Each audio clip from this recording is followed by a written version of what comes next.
The Fox News studio was already electric before the cameras turned on.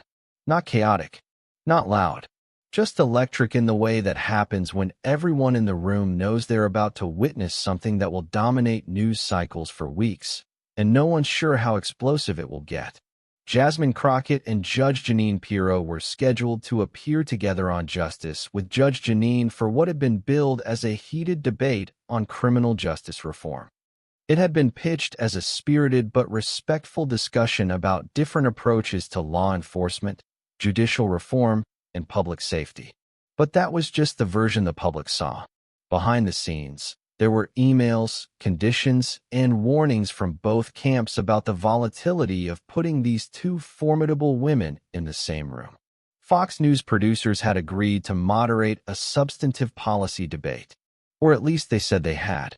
But just minutes before they walked onto the set, one of the producers whispered something about letting them go at it and not interfering if things get personal.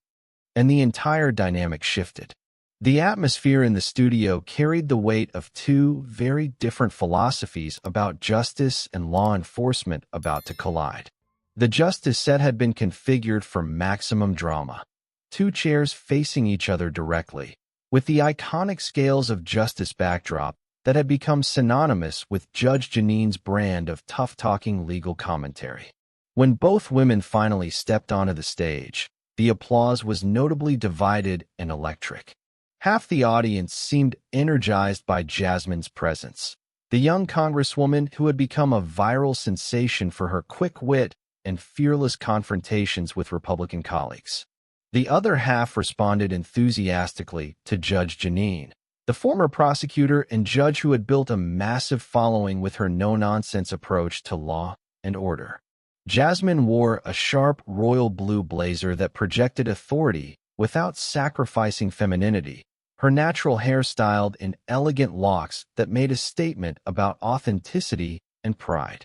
At 33, she carried herself with the confidence of someone who had never backed down from a fight, whether in a Texas courtroom or on the floor of Congress.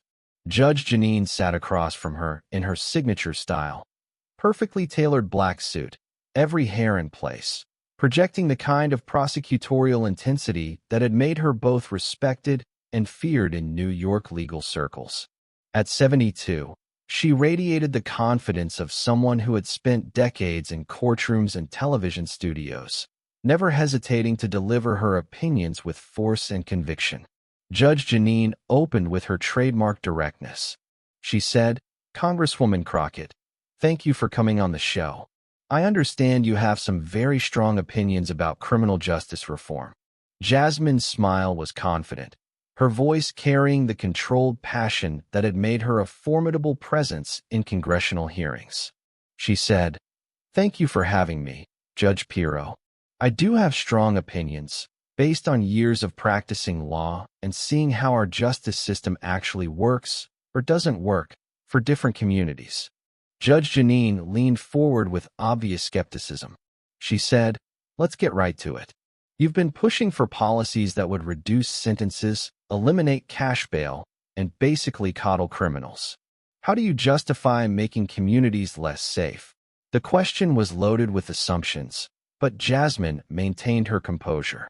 She said, "Judge Pirro, I think that's a mischaracterization of evidence-based criminal justice reform. What I support are policies that actually reduce recidivism and make communities safer, not just policies that sound tough." Judge Jeanine's voice took on her prosecutorial edge. She said, "Evidence-based?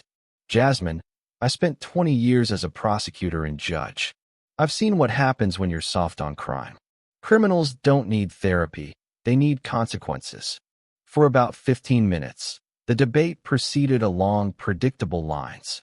Judge Jeanine advocated for tougher sentences and stricter enforcement, while Jasmine argued for reform based on data about what actually reduces crime. The exchange was heated but professional. Then Judge Jeanine decided to make it personal. She said, "Congresswoman, let's be honest about something.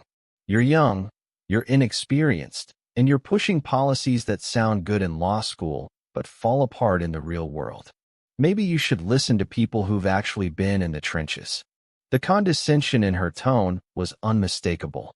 Jasmine's expression tightened, but her voice remained controlled. She said, "Judge Pirro, I've been practicing law for over a decade. I've represented clients in the very system you're defending.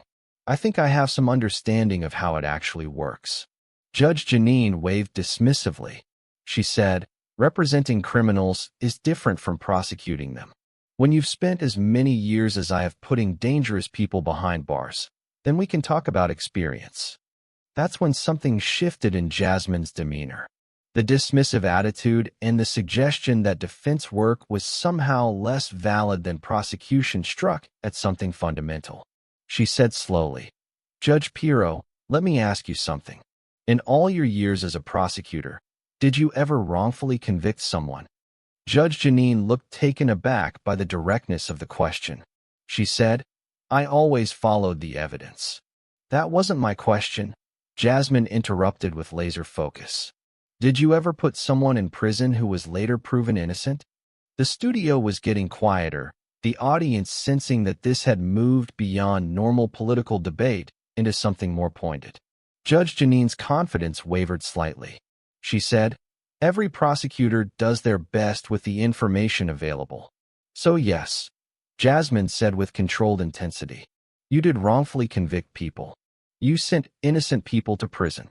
Judge Jeanine's voice rose defensively. She said, "That's not fair. Prosecutors rely on police investigations, witness testimony." "Exactly." Jasmine cut her off with surgical precision. "You relied on a system that we now know is deeply flawed. A system that produces false confessions, unreliable witness testimony, and prosecutorial misconduct." The audience was completely silent now, witnessing something unprecedented. Jasmine continued, her voice building with passionate conviction. "Judge Pirro, do you know how many people on death row have been exonerated? Do you know how many people have spent decades in prison for crimes they didn't commit?" Judge Jeanine tried to regain control. She said, "Those are rare cases. Over 3,000 people have been exonerated since 1989, Jasmine stated with the precision of someone who knew her facts cold. 3,000 innocent people who were convicted by prosecutors who were just doing their job. The studio was electric with tension. Jasmine's command of the facts was overwhelming Judge Jeanine's prepared talking points. She stood up slowly, her presence suddenly commanding the space. "Judge Pirro, you want to talk about experience? Let me tell you about my experience. I've represented people who were convicted because they couldn't afford better lawyers. I've seen cases where evidence was hidden, where witnesses were coerced, where innocent people pled guilty because they were terrified of the system." Judge Jeanine's composure was beginning to crack. She said, "You're describing the exception, not the rule." "Am I?" Jasmine's voice rose with controlled fury. "Because in my experience, my real, hands-on experience defending people in courtrooms, the system fails people every single day. And prosecutors like you were part of that failure." She walked closer to where Judge Jeanine sat, her movement controlled but charged with purpose. "You want to lecture me about being soft on crime? Let me tell you what's actually soft on crime. A system that focuses more on conviction rates than finding the truth." The audience was riveted, watching this systematic dismantling of Judge Jeanine's prosecutorial record. Jasmine continued, "What's soft on crime is a system that lets the real criminals go free while innocent people rot in prison. What's soft on crime is refusing to acknowledge when the system gets it wrong." Judge Jeanine made one last attempt to defend her record. She said, "I always fought for victims." "Did you fight for the victims of wrongful conviction?" Jasmine demanded with laser intensity. "Did you fight for the families destroyed when innocent people were sent to prison? Did you fight for the real victims who never got justice because you convicted the wrong person?" The question hung in the air like a challenge that couldn't be avoided. Judge Jeanine's face went pale. For the first time in the debate, she had no ready answer. Jasmine pressed her advantage. "Judge Pirro, I want you to look into that camera and apologize to every person you wrongfully convicted. I want you to acknowledge that your pursuit of conviction over truth caused real harm to real people." The studio was dead silent. The audience collectively held its breath. Judge Jeanine's voice was barely a whisper. She said, I always tried to do what I thought was right." "That's not an apology," Jasmine said firmly. "That's an excuse. I'm asking you to take responsibility for the harm caused by a system you were part of, a system you still defend." The tension was unbearable. Judge Jeanine looked around the studio as if seeking an escape, but there was nowhere to go.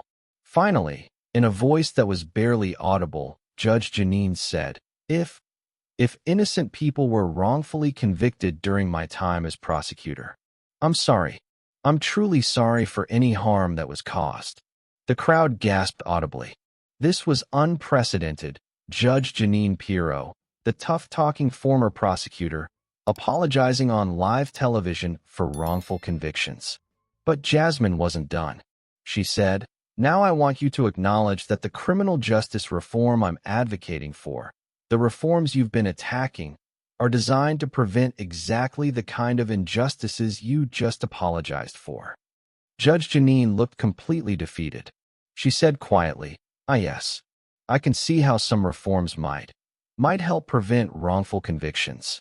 The audience was stunned. The transformation was complete. The confident prosecutor had been reduced to acknowledging the validity of the very reforms she had been attacking. Jasmine returned to her seat, her voice now carrying a note of compassion. "Judge Pirro, I don't take any pleasure in this. But this is why reform is necessary. Not because we want to be soft on crime, but because we want to be smart about justice." Her voice carried genuine emotion now. Every innocent person in prison is a victim of the system you're defending. Every real criminal who goes free because we convicted the wrong person is a failure of that system. She faced the cameras directly. "This isn't about being liberal or conservative. This isn't about being pro-police or anti-police. This is about building a justice system that actually delivers justice for everyone." The studio remained silent as she delivered her final statement. "Judge Pirro just proved my point better than I ever could. Even the most experienced prosecutors, even people who believe they're doing the right thing, can get it wrong. And when they get it wrong, innocent people pay the price." The audience erupted in applause as the camera captured Judge Jeanine sitting in stunned silence, having been completely outmaneuvered by someone half her age. Within minutes, the footage was everywhere.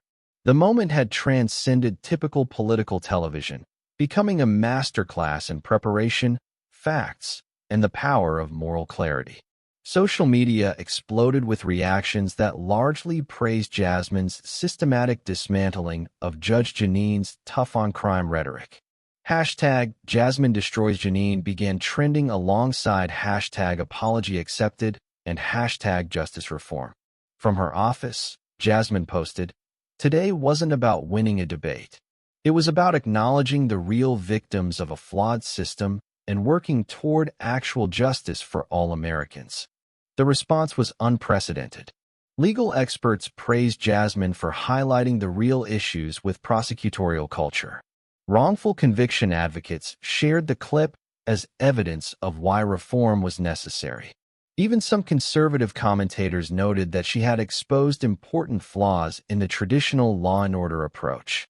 But perhaps most importantly, the incident sparked national conversations about the difference between being tough on crime and being smart about justice. Judge Jeanine never fully recovered from the encounter. The image of her apologizing on live television became a symbol of the broader reckoning happening in American criminal justice. At a legal reform conference the following week, Jasmine was asked about the confrontation. She said simply, "Facts matter more than rhetoric. Experience matters more than slogans. And justice matters more than conviction rates." The revolution wasn't just in a young congresswoman defeating a veteran prosecutor. It was in proving that the next generation of leaders was prepared to challenge failed systems with facts, compassion, and moral clarity. It was in showing that sometimes the most important victory isn't winning an argument. it's forcing accountability. And it was in demonstrating that real justice requires admitting when the system gets it wrong. Jasmine Crockett hadn't just forced an apology that day. She had forced a reckoning with decades of prosecutorial overreach and wrongful convictions. She had proven that young voices armed with facts could overcome old rhetoric based on fear. And she had shown that the future of criminal justice would be built on evidence, not ideology. The crowd had gasped at the apology, but history would remember the accountability.